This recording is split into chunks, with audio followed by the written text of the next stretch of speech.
ماشاءاللہ احباب ذوالفقار قبلہ ڈاکٹر صاحب عرس کا مقصد بیان کر رہے تھے۔ اللہ پاک جناب کے علم و عمل کے اندر مزید رفعتیں عطا فرمائے۔ اللہ علماء حق اہل سنت و جماعت کا سایہ ہم سب کے سروں پر تا دیر قائم و دائم رکھے۔ احباب تشریف رکھیے، میں بلا تخیر ملتمس ہوں پیر طریقت و شریعت، عالمی مبلغ اسلام، محافظ عقائد اہل سنت، پاسبان مسلک رضا حضور قبلہ صاحبزادہ غلام مشین نقشبندی صاحب زیب و زینت آستانہ عالیہ باولی شریف، آپ اپنے ملفوظات عالیہ سے میرے آپ کے قلوب و اذہان کو معطر و منور فرماتے ہیں۔ اصول نعمت کے لیے ایک نعرہ بلند کیجئے، نعرہ تکبیر۔ محبت کے ساتھ بولیے نعرہ تکبیر۔ جتنی تعداد میں بیٹھے ہیں اتنی آواز سے بولیے نعرہ تکبیر۔ نعرہ رسالت، نعرہ رسالت، نعرہ تحقیق، نعرہ حیدری، نعرہ غوثیہ، تاجدار ختم نبوت، تاجدار ختم نبوت، آستانہ عالیہ باولی شریف، آستانہ عالیہ باولی شریف، آستانہ عالیہ رواتڑا شریف۔ لبیک یا رسول اللہ لبیک لبیک لبیک یا رسول اللہ لبیک لبیک لبیک یا رسول اللہ لبیک لبیک لبیک یا رسول اللہ لبیک لبیک لبیک یا رسول اللہ لبیک لبیک۔ الحمدللہ الذی خلق الانسان وعلمہ البیان، الصلاة والسلام علی حبیب الرحمن سید الانس والجان صاحب الجود والاحسان سیدنا و مولانا محمد المبعوث بخیر الملل والادیان وعلی آلہ و اصحابہ بدور الایمان، اما بعد فاعوذ باللہ من الشیطان الرجیم، بسم اللہ الرحمن الرحیم۔ الا ان اولیاء اللہ لا خوف علیہم ولا هم یحزنون، صدق اللہ مولانا العظیم۔ ان اللہ وملائکتہ یصلون علی النبی یا ایہا الذین آمنوا صلوا علیہ وسلموا تسلیما۔ الصلاة والسلام علیک یا رسول اللہ وعلی آلک واصحابک یا حبیب اللہ۔ الصلاة والسلام علیک یا خطیب الانبیاء والمرسلین وعلی آلک واصحابک یا رحمۃ للعالمین۔ ساقیہ ہر قدم پہ تیری خیر ہو، میں کشی کا صدا دور چلتا رہے، تیری نظر کرم سے رہے واسطہ، مست گرنے سے پہلے سنبھلتا رہے۔ مل گئی جس کو مرشد کے قدموں میں جا، خوف اس کو نہیں کچھ بھی ہے موت کا، در حقیقت یہ ہے زندگی کا مزہ، سامنے آپ ہوں دم نکلتا رہے۔ مل گئی جس کو مرشد کے قدموں میں جا، ذات کا کتا ہو بیٹھ ولیوں کے دروازے پہ جائے، اللہ اس کا ذکر قرآن میں کر دیتا ہے۔ آپ تو آج سادات کے دروازے پہ بیٹھے ہوئے ہیں، آل رسول کے دروازے پہ بیٹھے ہوئے ہیں، سلسلہ عالیہ نقشبندیہ مجددیہ کی ایک بلند مرتبہ ممتاز درگاہ پہ بیٹھے ہوئے ہیں۔ مل گئی جس کو مرشد کے قدموں میں جا، خوف اس کو نہیں کچھ بھی ہے موت کا، در حقیقت یہ ہے زندگی کا مزہ، سامنے آپ ہوں دم نکلتا رہے۔ از صد سخن پیرم یک نکتہ مرا یاد است، عالم نشود ویراں تا میں کدا آباد است۔ طیبہ سے منگائی جاتی ہے، سینوں میں چھپائی جاتی ہے، توحید کی میں پیالوں سے نہیں نظروں سے پلائی جاتی ہے۔ جیڑا اللہ دے ولیاں دا کردہ اے سنگ، اس کچ تے وی آ جاندا ہیرے دا رنگ۔ ਉਸ ਹੀਰੇ ਦਾ ਪੈਂਦਾ ਨਹੀਂ ਕੋਡੀ ਵੀ ਮੁੱਲ, ਜਿਹੜਾ ਟੁੱਟ کے تے گر جائے کسے ہار چوں۔ آستانہ عالیہ رواتڑہ شریف کی زیارت کرنے کے لیے، رواتڑہ شریف کو دیکھنے کے لیے صرف بصارت کافی نہیں، بصیرت کی ضرورت ہے۔ سر کی آنکھوں سے تو اس علاقے کے پہاڑ نظر آئیں گے، پتھریلی زمین نظر آئے گی، لیکن دل کی آنکھوں سے دیکھیں گے تو یہاں انوارات کی بارش نظر آئے گی۔ پوچھیں ڈھانگری شریف والوں سے، فیض پور شریف والوں سے کہ رواتڑہ شریف کس جگہ کا نام ہے۔ پوچھیں علی پور شریف والوں سے کہ رواتڑہ شریف کس جگہ کا نام ہے، اور پوچھیں باولی شریف کے مشائخ سے کہ رواتڑہ شریف کس مرکز خیر کا نام ہے۔ علی پور شریف والوں کی نگاہیں جب اس آستانے کی طرف اٹھتی تھیں تو ان کی آنکھیں ٹھنڈی ہوتی تھیں۔ باولی شریف کے مشائخ جب رواتڑہ شریف کا ذکر کرتے تھے تو ان کے دل میں خوشی اترتی تھی، اور ڈھانگری شریف کے مشائخ جب یہاں حاضری دیتے تھے تو سراپا ادب بن کے حاضری دیتے تھے۔ آپ لوگ اپنی قسمت پہ رشک کریں جو اس مرکز خیر پہ بیٹھے ہوئے ہیں۔ آج جس ہستی کا عرس پاک ہے، قطب الاقطاب شیخ الشیوخ حضرت قبلہ پیر سید لطفی علی شاہ صاحب رحمۃ اللہ تعالی علیہ، جب آپ کا وصال پاک ہوا تو باولی شریف سے زینت الاصفیاء فخر المشائخ حضرت قبلہ خواجہ غلام محی الدین رحمۃ اللہ تعالی علیہ آپ تشریف لائے۔ تو جب حضرت قطب الاقطاب شیخ الشیوخ پیر سید لطفی علی شاہ صاحب رحمۃ اللہ تعالی علیہ کی زیارت کی تو آنکھوں سے چھم چھم اشکوں کی برسات لگی ہوئی تھی، اور روتے ہوئے آپ نے فرمایا آج میرے بابا جی صاحب کا محبوب خلیفہ دنیا سے پردہ کر رہا ہے۔ کچھ لوگ مرید ہوتے ہیں، کچھ مراد ہوتے ہیں۔ آج جس ہستی کے عرس میں آپ بیٹھے ہوئے ہیں، یہ باولی شریف والے مشائخ کی مراد خلیفہ تھے۔ اگر چند دن گزر جاتے اور حضرت پیر سید لطف علی شاہ صاحب باولی شریف نہ تشریف لے جاتے تو باولی شریف والے بڑے بابا جی صاحب پوچھتے تھے اتنے دن ہو گئے پیر سید لطف علی شاہ صاحب نہیں آئے۔ آج جس ہستی کے عرس پاک میں آپ بیٹھے ہوئے ہیں، گلشن خاتون جنت کے مہکتے ہوئے پھول ہیں۔ شگفتہ گلشن زہرا کا ہر گلے تر ہے، کسی میں رنگ علی ہے، کسی میں بوئے رسول۔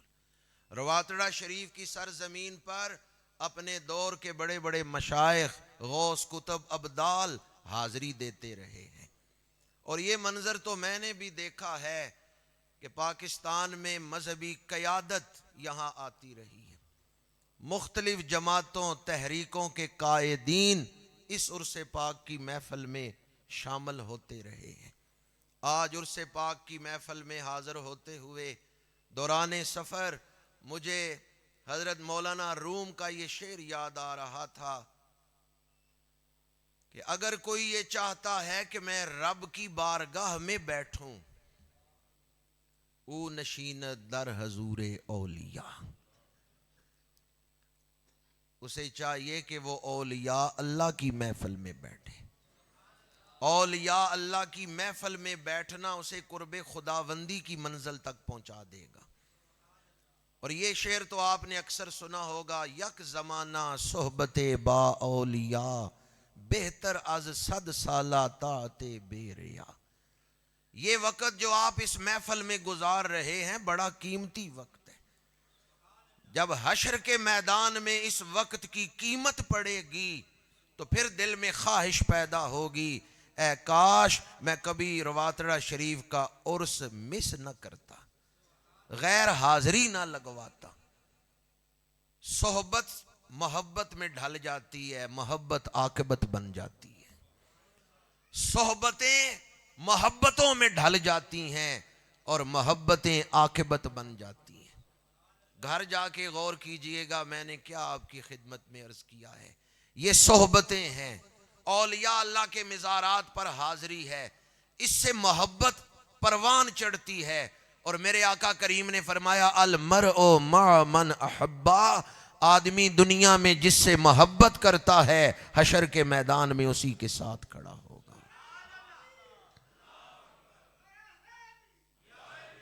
کسی دیوانے نے دیوانگی میں نعرہ لگایا ہے، بات محبت کی ہو رہی تھی، تو میں امید کرتا ہوں آپ جواب بھی محبت سے دیں گے. نعرہ تکبیر. تھک تو نہیں گئے؟ اے درداں دے قصے تے مرداں دے حصے، ذرا وقت دے سو سنے ساں کے ناسے. نعرہ تکبیر، نعرہ رسالت، نعرہ تحقیق، نعرہ حیدری. حضرت سلطان باہو رحمت اللہ تعالی علیہ فرماتے ہیں فقیر فنا فی اللہ وہ ہے جو مرید کا ہاتھ پکڑ کے مجلس محمدی میں لے جاتا ہے. اس لیے ہم عرس کی دعوت دیتے ہیں. عرس کی محفل بے پناہ برکات حاصل کرنے کی محفل ہے. جس طرح ظاہراً لوگ اس میں آتے ہیں، اسی طرح صاحب عرس کے سلسلہ عالیہ کے مشائخ روحانی طور پہ ان کی جلوہ گری بھی ہوتی ہے، یا ان کی توجہات عرس میں آنے والوں کے شامل حال ہوتی ہیں. آپ عرس پہ آئے ہیں، صاحب عرس کی توجہ دلوں کی میل اتار دیتی ہے. اس لیے ہم اولیاء اللہ کی بارگاہ کی طرف دعوت دیتے ہیں، اولیاء اللہ کی بارگاہ کی طرف بلاتے ہیں کہ اولیاء اللہ جو مرد کامل ہے وہ اپنی بات نہیں کرتا، وہ اللہ اور اس کے رسول کی بات کرتا ہے. آج جس ہستی کے عرس میں ہم شامل ہیں، انہوں نے زندگی بھر جو ہوکا دیا ہے، جو دعوت دی ہے، وہ اللہ اور اس کے رسول کی اطاعت کی دعوت دی ہے. محبت رسول کے جام روحوں کو پلائے ہیں.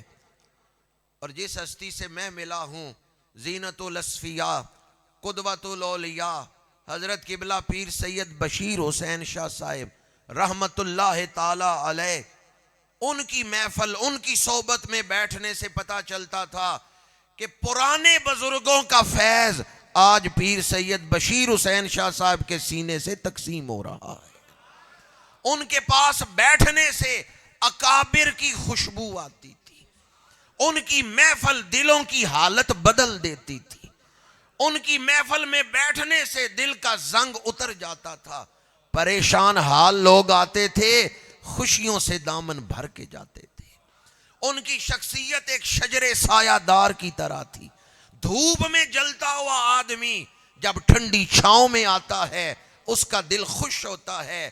اسی طرح جو زینت الاصفیاء فخر المشائخ حضرت قبلہ پیر سید بشیر حسین شاہ صاحب کی محفل میں بیٹھتا تھا، وہ بھی ایک ایسی ہی خوشی محسوس کرتا تھا. اور آج یہ بات بلا خوف تردید میں کر رہا ہوں، آستانہ علیہ رواتڑہ شریف کے مشائخ، ویسے تو ہر سید صحیح العقیدہ، ہر سید اس کا ادب ہمارے اوپر واجب ہے. ہر صحیح العقیدہ سید، چھوٹا بچہ بھی ہو، اس کا ادب ہمارے اوپر واجب ہے. لیکن رواتڑہ شریف کے جو سادات ہیں، انہوں نے اپنی بات نہیں کی، رسول اللہ کی بات کی ہے. جن ہستیوں کا عرس ہے انہوں نے بھی، حضرت پیر سید بشیر شاہ صاحب نے بھی، اور آج پیر سید عرفان امیر شاہ صاحب بھی گلی گلی، کریا کریا، کوچا کوچا، نگر نگر یہی صدا دے رہے ہیں، تاجدار ختم نبوت، تاجدار ختم نبوت. انہوں نے بھی اپنی زندگی اسی مشن کے لیے وقف کی ہے.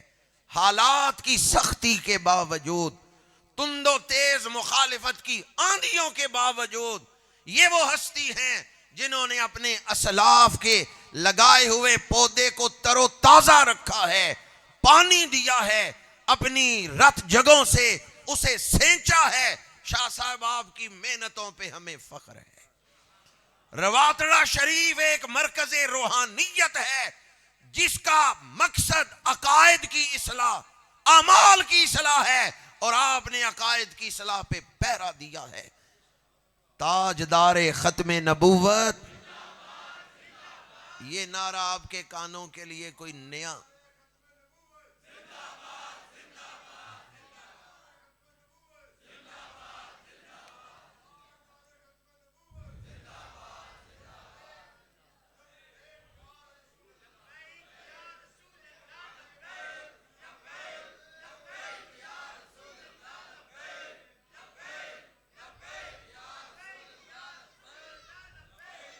آستانوں کا مقصد ایمان کی حفاظت. ایمان کس چیز کا نام ہے؟ انہیں جانا انہیں مانا، نہ رکھا غیر سے کام، للہ الحمد میں دنیا سے مسلمان گیا. ایمان کس چیز کا نام ہے؟ ایمان محبت رسول کا نام ہے. اگر یہ چیک کرنا ہو کہ میرے سینے میں ایمان کتنا ہے تو یہ دیکھ لیں کہ آپ کے سینے میں رسول اللہ کا پیار کتنا ہے. حضور کا ذکر مبارک سن کے دل کھچتا ہے حضور کی طرف، یہی ایمان ہے.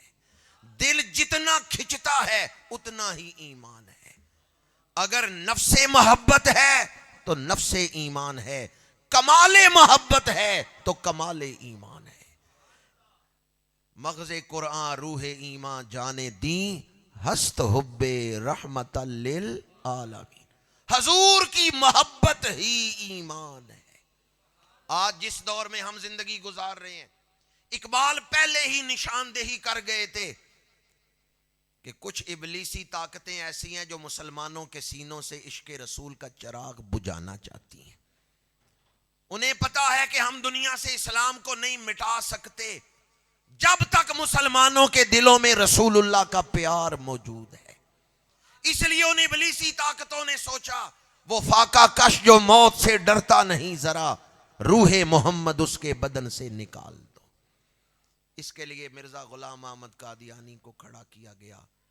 150 سال ہو گئے ہمارے بزرگوں نے قربانیاں دی ہیں، کتابیں لکھی ہیں، تقریریں کی ہیں اور جانوں کے نذرانے پیش کیے ہیں. 150 سال ہو گئے اور آج ایک بار پھر وہ ہمارا امتحان لے رہے ہیں. ابلیسی طاقتیں جو ہیں وہ دیکھنا چاہتی ہیں کہ ان میں کتنا ایمان باقی رہ گیا. انہوں نے پھر عقیدہ ختم نبوت کو چھیڑا ہے.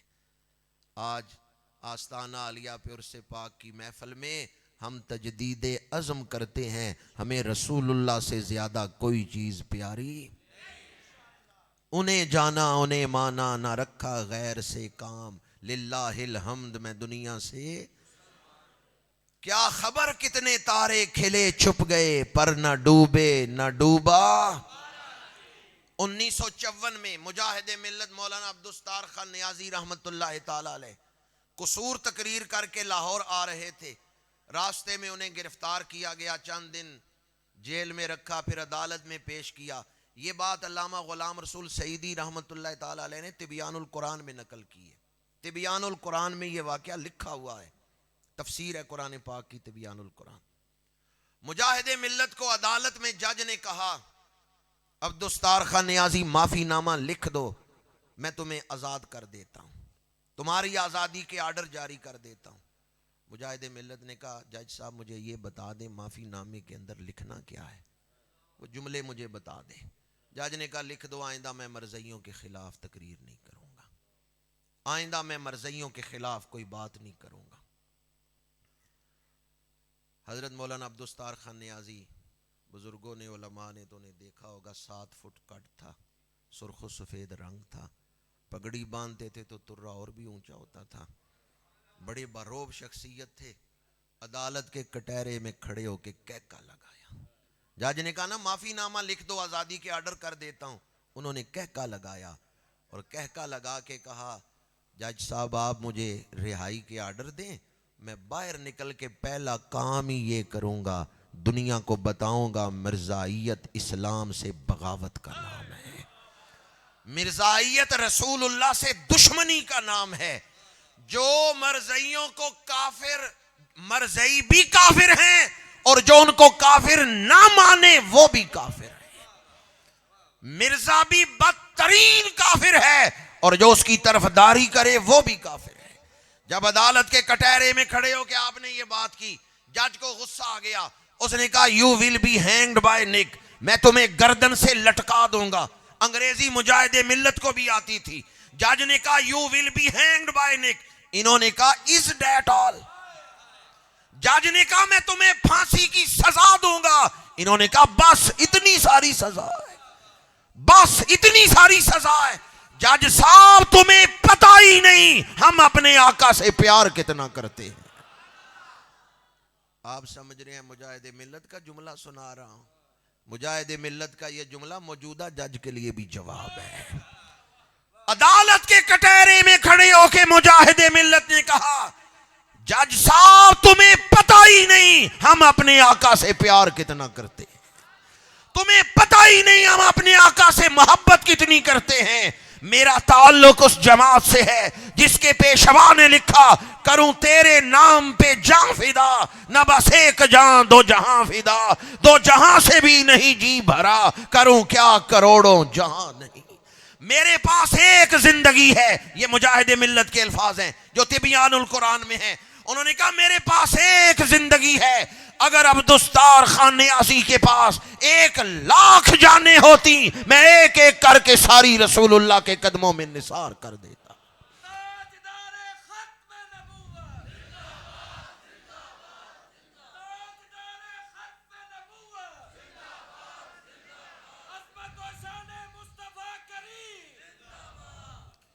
علامہ اقبال کے کلام کا خلاصہ ہے یہ شعر. اگر اقبال کوئی اور شعر نہ لکھتے یہ شعر ہی ان کی بخشش کے لیے کافی تھا. کی محمد سے وفا تو نے تو ہم تیرے ہیں, یہ جہاں چیز ہے کیا لوح و قلم تیرے ہیں. کی محمد سے وفا تو نے, کی محمد سے. آستانہ علیہ رواتڑہ شریف اپنے مریدین کو وفا کی گھٹی دیتا ہے. آستانہ علیہ رواتڑہ شریف اس گلی سے گزرنے والا بھی رسول اللہ کا ادب کرنے والا بن جاتا ہے. اس آستانے پہ آنے والا رسول اللہ کا بے ادب نہیں ہو سکتا. یہ آستانہ ادب کی گھٹی دیتا ہے, یہ آستانہ وفا کا درس دیتا ہے.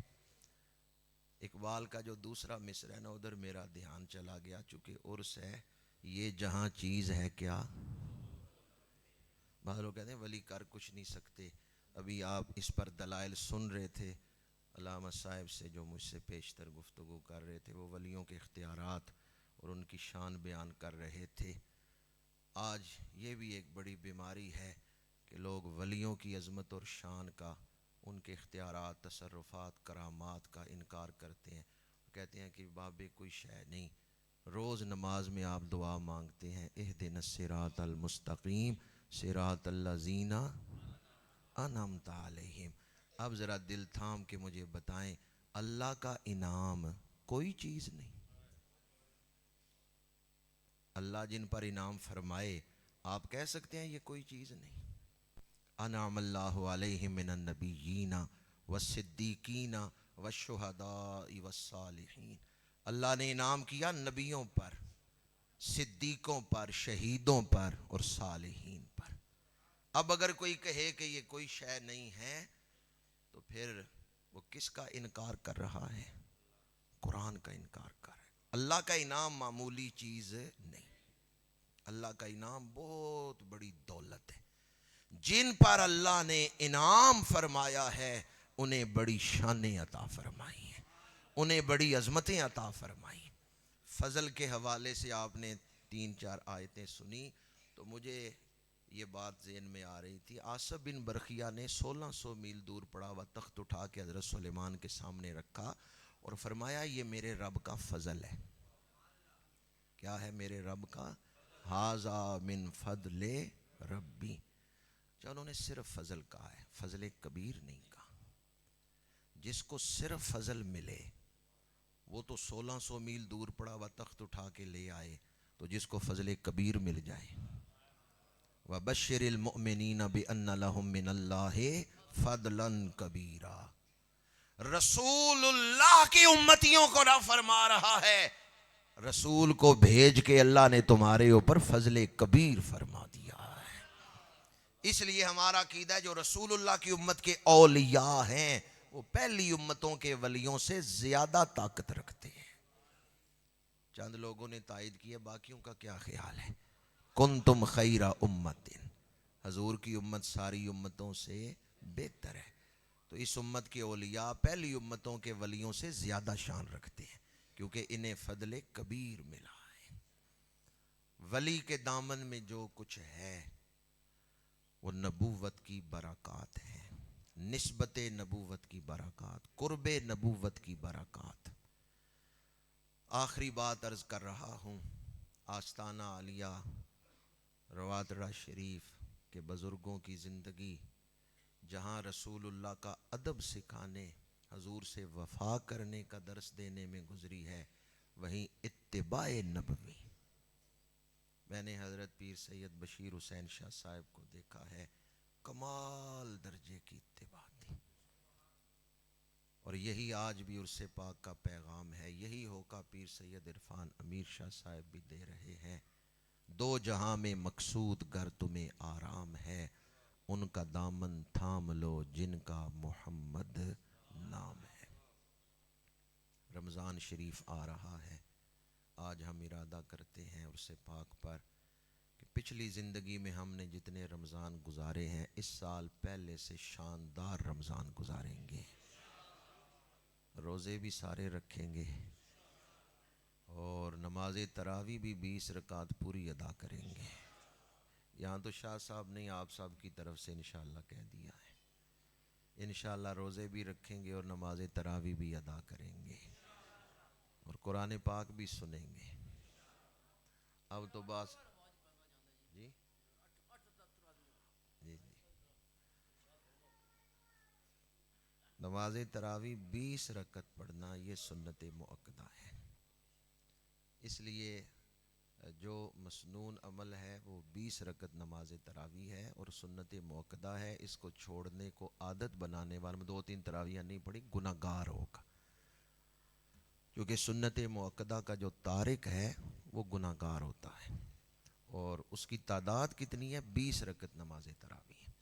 یہ ایک ایسا عنوان ہے کہ اگر میں اس کی تشریح کروں گا تو اس کے لیے کچھ ایسی بحثیں ہیں جو گفتگو کو طویل بھی کریں گی، مشکل بھی کریں گی۔ میں صرف اتنا عرض کر رہا ہوں کہ اس پر جتنے حوالے آپ کو درکار ہوں میں آپ کو حوالے دینے کے لیے تیار ہوں، جو حدیث کی کتابوں سے ثابت ہے، احادیث کی کتابوں سے ثابت ہے کہ حضرت سیدنا فاروق اعظم رضی اللہ تعالی عنہ کے دور خلافت میں جب مسجد نبوی میں با جماعت نماز تراویح ادا کی جاتی تھی تو 20 رکعت نماز تراویح تھی۔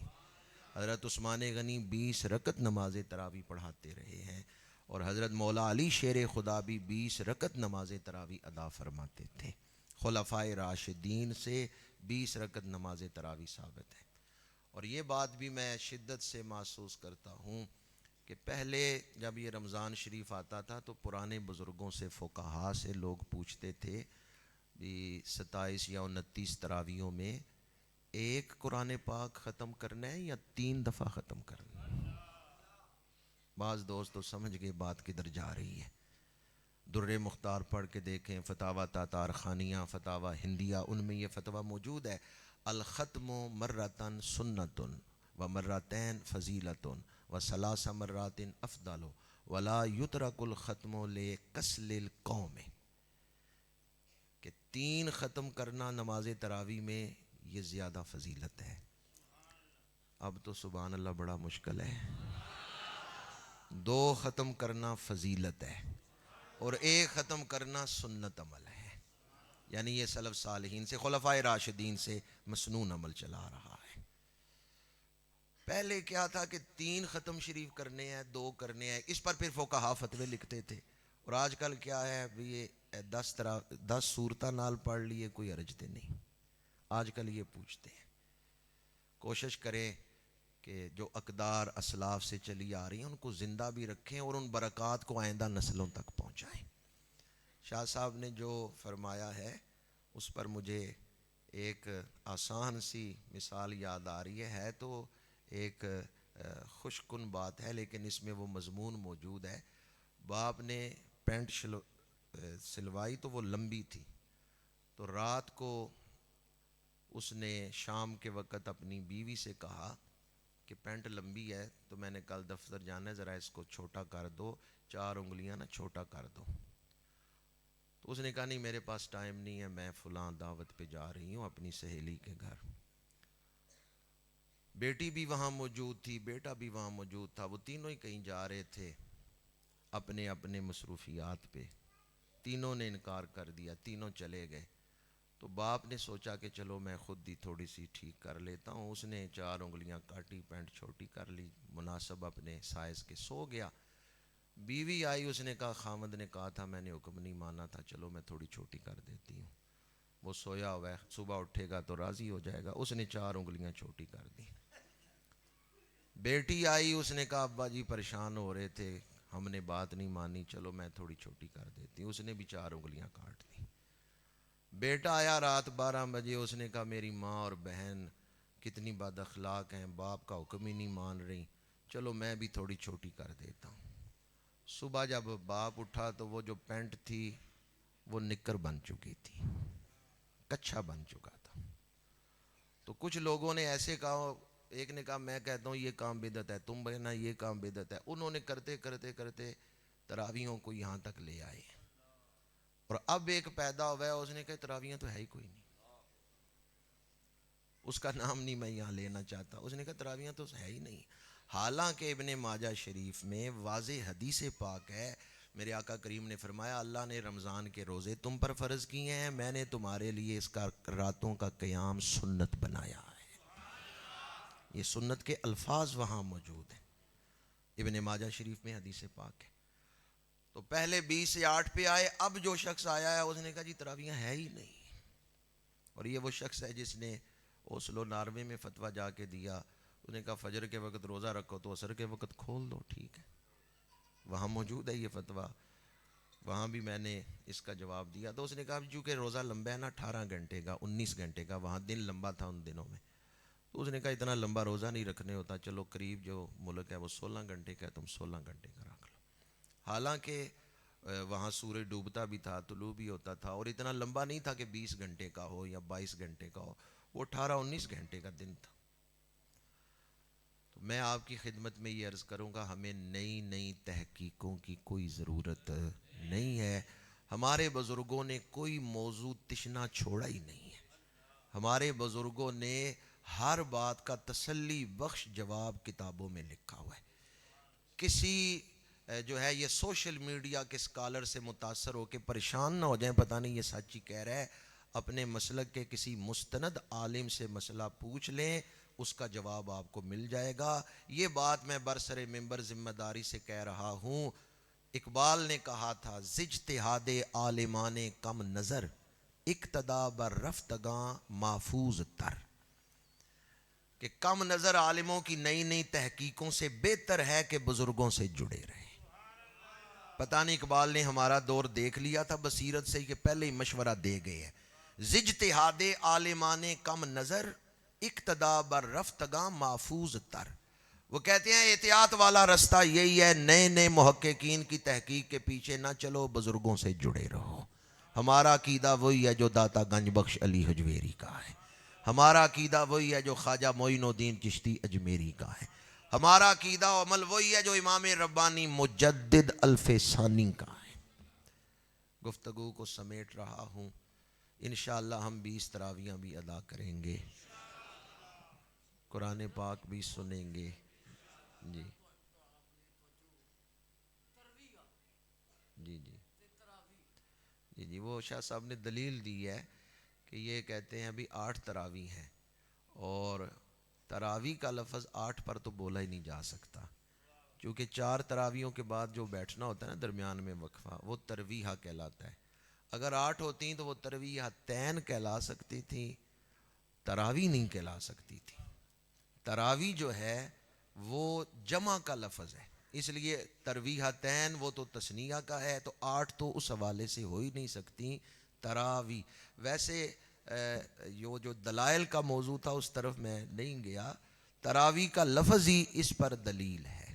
تراویح کا لفظ ہی بتا رہا ہے کہ تراویحاں 8 نہیں ہیں. ویسے بعض اوقات ایسے علاقے میں بندہ چلا جاتا ہے کہ جہاں سوچنے یا سمجھنے کی صلاحیت, دلائل کو سمجھنے کی صلاحیت ذرا اس لیول کی نہیں ہوتی. ایسے علاقے میں شیخ القرآن علامہ عبدالغفور زاروی تشریف لے گئے, تو وہاں کسی بندے نے یہی سوال کر دیا. انہوں نے کہا تو نے لفظ پہ نہیں غور کیا, بہت بیکورڈ دیہاتی علاقہ تھا. تو انہوں نے کہا تو نے لفظ پہ نہیں غور کیا, کیا لفظ ہے؟ اس نے کہا تراویح.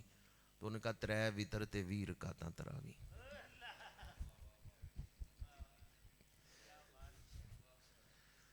تو تراویح ویسے جو پہلے جو شاہ صاحب نے ترویحہ والی بات کی ہے وہ ایک معتبر بات ہے. شیخ القرآن نے تو ویسے اس سے خوش طبی فرمائی تھی. جو تراویح ہے یہ جمع کا صیغہ ہے، اور ترویحہ واحد ہے، ترویحتین تثنیہ ہے، اور جمع کے لیے 3 ترویحہ کم از کم ہونا ضروری ہیں. تو 8 کی تو وہاں نفی ہو جاتی ہے کہ 8 تراویح نہیں ہیں. اور اس کے بہت سارے دلائل ہیں. میں نے عرض کیا کہ یہ احادیث سے ثابت ہے. حدیث کی کتابوں میں یہ روایہ المصنف ابن ابی شیبہ پڑھ کے دیکھیں. حضرت سیدنا فاروق اعظم رضی اللہ تعالی عنہ کا عمل آپ کو مل جائے گا کہ وہ 20 رکعت نماز تراویح پڑھواتے رہے ہیں. عشاء کے فرض اور وتر آپ پڑھاتے تھے. حضرت ابی بن کعب رضی اللہ تعالیٰ عنہ وہ باقی 20 تراویحاں پڑھاتے تھے. یہ جو رکوع لگے ہوئے ہیں نا قرآن پاک پر، 8 آیتیں 10 آیتیں پھر عین لکھا ہوتا ہے. 1 رکوع ہو گیا، 2 رکوع ہو گئے، 3 رکوع ہو گئے. یہ جو عین لکھا ہوتا ہے اس کو رکوع کیوں کہتے ہیں؟ حالانکہ رکوع تو نماز کا رکن ہے نا. تو قرآن کے ایک ٹکڑے کو رکوع کیوں کہتے ہیں؟ حضرت عثمان غنی رضی اللہ تعالیٰ عنہ نماز تراویح میں جتنی آیتیں پڑھ کے رکوع کرتے تھے وہاں رکوع لگائے گئے ہیں. یہ جو عین ہے یہ رکوعات عثمانی ہے. عین حضرت عثمان غنی کا جو نام ہے نا یہ اس کا عین ہے، اور یہ عین رکوعات عثمانی کے ہیں. اب ان رکوعوں کو گن لیں اور 29 تراویحوں کو گن لیں تو ثابت ہو جاتا ہے کہ تراویحاں 20 ہیں. چونکہ آپ روزانہ جتنا قرآن پڑھتے تھے نماز تراویح میں عین وہاں لگایا گیا ہے. رکوع جمع کریں تو 29 کو ختم قرآن ہوتا ہے، وہ سارے رکوع پورے ہو جاتے ہیں. حضرت سیدنا عثمان غنی رضی اللہ تعالیٰ عنہ جتنا قرآن پاک پڑھ کے تراویحوں میں رکوع کرتے تھے وہاں عین لگایا گیا. اور اس کے بہت سارے آسان دلائل بھی ہیں.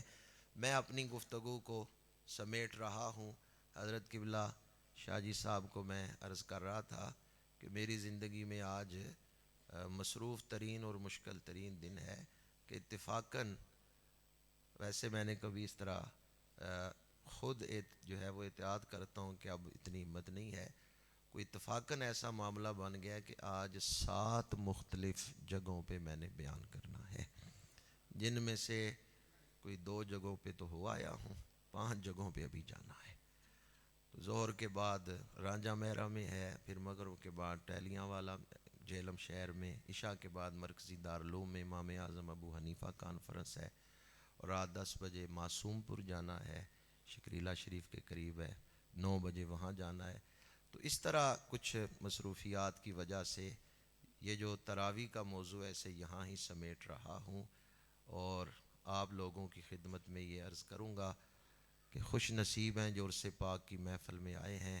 شکرانے کے نفل ادا کریں جب اللہ والوں کی سرزمین پہ حاضری ہو، اس سے برکات زیادہ حاصل ہوتی ہیں.